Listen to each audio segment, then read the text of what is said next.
नमस्कार दोस्तों, my business ज्ञान में आपका हार्दिक स्वागत है। दोस्तों, अगर इस चैनल पर आप पहली बार विजिट कर रहे हैं तो आप जरूर चैनल को सब्सक्राइब करें। तो दोस्तों, आज का टॉपिक हम शुरू करेंगे कि हम पैसे कैसे बचाएंगे। दोस्तों, पैसा नहीं बच रहा है तो हमें लायबिलिटी और एसेट्स में हमें अंतर निकालना आना चाहिए। तो दोस्तों, लायबिलिटी एंड एसेट यानी कि दोनों के फर्क हम बताएंगे आपको, किसके फायदे और किसके नुकसान।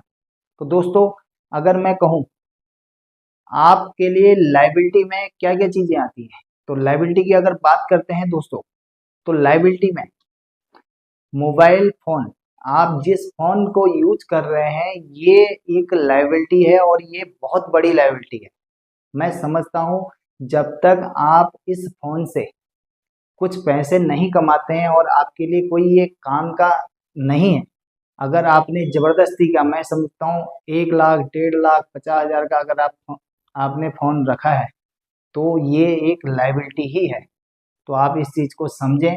अगर आपका 2,000 या 5,000 के फोन से काम हो सकता है तो आपको 50,000 रुपये या फिर 1 लाख रुपए का फोन रखने की जरूरत नहीं है। अगर आपके पास कोई ऐसा काम है, यानी कि जैसे कि आप कोई उसी फोन से काम करते हैं और उससे आप पैसे कमाते हैं, तो आपके लिए 1 लाख रुपए या फिर 50,000 रुपये का फोन लेना जायज है। तो दोस्तों, ये एक लायबिलिटी है। तो दोस्तों, दूसरा दूसरा अगर मैं कहूँ आपसे, कार यानी कि पर्सनल कार, कार भी एक बहुत बड़ी लायबिलिटी है। अगर मैं समझूं तो मैं अगर कहूं कि आपसे, अगर आपके पास कोई बड़ी सी कार है या कोई सी भी कार है जिस कार की आपको कोई खास ज़रूरत नहीं है, अगर आपने वो किराए में लगा रखी है या फिर आप उससे पैसे कमा रहे हैं, तो मैं समझता हूँ कि वो आपके लिए एसेट्स में आएगी। लेकिन अगर आपने एक कार खरीद रखी है 10 लाख या 20 लाख की और आपके वो कोई काम नहीं आती है, वो आपके घर पे खड़ी है, तो दोस्तों वो लायबिलिटी है, यानी कि वो बहुत बड़ी लायबिलिटी है। तो आप ये समझ सकते हैं। दोस्तों, तीसरा जो लायबिलिटी में मैं लेके आया हूँ वो आपके लिए बहुत गंभीर है। मैं अगर कहूँ तो मेरे हिसाब से आपके लिए वो काफी बड़ा है और वो है क्रेडिट कार्ड। अगर आपको क्रेडिट कार्ड की जरूरत नहीं है तो आपको लेने की बिल्कुल भी जरूरत नहीं है। हाँ, अगर आपकी काफी बड़ी आमदनी है और आप अच्छा खासा पैसा अर्न करते हैं तो आप एक बार के लिए उसे ले सकते हैं। अगर आप अच्छा पैसा कमाते हैं तो मैं समझता हूँ कि फिर आपको वैसे ही जरूरत नहीं पड़ेगी उसकी। तो क्रेडिट कार्ड यानी कि क्रेडिट कार्ड में अगर आप सही समय पर पैसा नहीं भर पाए तो उसमें ब्याज बहुत तगड़ा ब्याज है।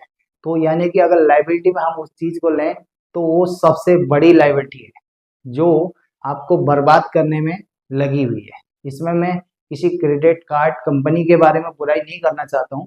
मैं ये चाहता हूँ कि मेरे जो छोटे मोटे बंदे हैं जो 10,000 20,000 रुपये कमाते हैं, अगर वो लोगों ने क्रेडिट कार्ड ले रखा है और वो उसका यूज करते हैं तो वो उनके लिए काफी गंभीर समस्या बन सकती है भविष्य में। दोस्तों, ये रहा क्रेडिट कार्ड का। तो दोस्तों, अब बात करेंगे एक और लायबिलिटी जो आपके लिए लोन। लोन एक लायबिलिटी है, लेकिन तब तक जब तक आपके लिए, आप यानी कि बहुत इमरजेंसी न हो आपको। जैसे कि लोन लेने के भी कुछ तरीके होते हैं, जैसे आप कोई बड़ा बिजनेस करना चाह रहे हैं या कोई छोटी मोटी स्टोर या कुछ भी खोलना चाह रहे हैं जिससे आप पैसे कमाएंगे भविष्य में, एक बार के लिए वो चलता है, आप लोन ले सकते हैं। या फिर आपको कोई शादी करनी है या फिर आपको पढ़ाई के लिए लोन लेना है तो आप लोन ले सकते हैं, ठीक है, वो समझ में आता है। लेकिन लोग फोन लेने के लिए लोन लेते हैं, यानी कि 50-50 1-1 लाख का फोन लेते हैं और उसके लिए लेते हैं लोन। मैं यहाँ पे क्रेडिट कार्ड की बात नहीं कर रहा हूँ, लोन लेते हैं, स्पेशली लोन। या फिर अपने लिए पर्सनल लोन लेते हैं जिससे कि इधर उधर घूमने के लिए जाना, इधर उधर खर्चा करना, इस वजह से वो लोग लोन लेते हैं। तो उनके लिए भी ये काम काफी गंभीर दिक्कतें हैं कि भविष्य में उनको काफी बड़ी प्रॉब्लमों का सामना करना पड़ सकता है। तो दोस्तों इसीलिए ये हमने बात करी आज की जो लायबिलिटी है। तो दोस्तों अब हम एसेट्स को समझ देंगे कि एसेट्स में हम क्या क्या चीज़ों को रख सकते हैं। हम बाकी फिर अगले वीडियो में फिर हम 4 और लेके आएंगे दोस्तों पैसे कमाने के लिए। यानी कि अब बात करेंगे हम एसेट्स के लिए। आपके लिए एसेट्स क्या रहेंगे? तो दोस्तों अगर मैं कहूँ तो आप ये समझिए कि एसेट्स में आपके लिए सबसे बेहतरीन है, आप स्टॉक मार्केट में निवेश कर सकते हैं। एसेट्स में आप ये समझिए कि सबसे बढ़िया तरीका अगर आपको पैसा अपना लगाना है तो आप स्टॉक मार्केट में लगा सकते हैं, पर लेकिन उसमें थोड़ा सा ध्यान रखने की ज़रूरत है कि आपको कंपनियों का एनालिसिस करना आना चाहिए। तो इसके लिए आपको समझना पड़ेगा। आप यूट्यूब पे या फिर किसी भी ऑनलाइन प्लेटफॉर्म पर जाके चेक कर सकते हैं कि किस तरह से स्टॉक मार्केट में पैसा लगाया जाता है। तो दोस्तों जीरो रिस्क के साथ आप स्टॉक मार्केट में एंट्री कर सकते हैं। तो इसी के साथ यदि अगर आपको स्टॉक मार्केट की यानी कि शेयर लेने की कोई भी जानकारी नहीं है तो दोस्तों इसके लिए आपको पहले समझना होगा। और इसके लिए एक ये भी ऑप्शन आता है कि आप जो है म्यूचुअल फंड ले सकते हैं। म्यूचुअल फंड भी बेहतरीन तरीके होते हैं, लेकिन उसमें भी ऐसा नहीं है कि उसमें भी रिस्क आपको 100% मिलेगा। तो उसको भी आपने बड़े सोच समझ के लेना है, पहले जानकारी इकट्ठा करें तभी जाके आप ले सकते हैं। तो दोस्तों इसके बाद दूसरा अगर मैं एसेट्स की बात करूं तो दूसरा आपके लिए मैंने रखा है कि कोई एक मकान से संबंधित, यानी कि आप कोई मकान किराए में लगा देते हैं। अगर आपके पास 10 लाख 20 लाख 50 लाख रुपए पड़े हुए हैं तो आप एक मकान खरीद के उसको किराए में लगा सकते हैं। या फिर अगर कोई रोड से अटैच है तो आप कोई एक ऐसी दुकान ले लो जिसे दुकान बना के आप किराए में लगा सकते हैं। तो ये भी एक एसेट से ही आएगा, क्योंकि इससे महीने टू महीने आपको पैसा आते रहेगा। तो दोस्तों इसीलिए इसे हम एसेट से में लेते हैं। दोस्तों तीसरा अगर मैं कहूँ, तीसरा आपके लिए न्यू स्टार्टअप या फिर कोई दुकान, कोई छोटा मोटा काम आप खोल सकते हैं और कर सकते हैं। दोस्तों इससे आपकी जो आमदनी होगी काफ़ी स्पीड से बढ़ेगी और आप आने वाले भविष्य में एक नई ऊंचाई तक पहुंच सकते हैं। तो दोस्तों ये तो हो गया हमारे 3 एसेट्स।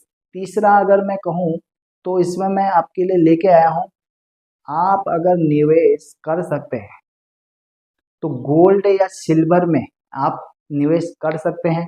पर लेकिन इसमें भी आपको दोस्तों मार्केट में रेट उतार चढ़ाव होते रहते हैं, तो इन चीज़ों को समझते हुए आप सिल्वर या गोल्ड में पैसा निवेश कर सकते हैं। दोस्तों ये भी एक एसेट से ही है जिससे आप आने वाले भविष्य में अच्छा खासा पैसा कमा सकते हैं। तो दोस्तों हमने आज बात करी एसेट्स और जो है लायबिलिटी, दोनों में हमने फर्क निकाला कि किन चीज़ों के क्या फ़ायदे हैं, यानी कि एसेट से का हमको क्या फ़ायदे मिलेंगे और लायबिलिटी के हम क्या फ़ायदे रखेंगे। तो दोस्तों दोनों में ही आपने अंतर निकाल लिया, तो आप अब निवेश करने के लिए तैयार हैं। तो दोस्तों इसी के साथ धन्यवाद।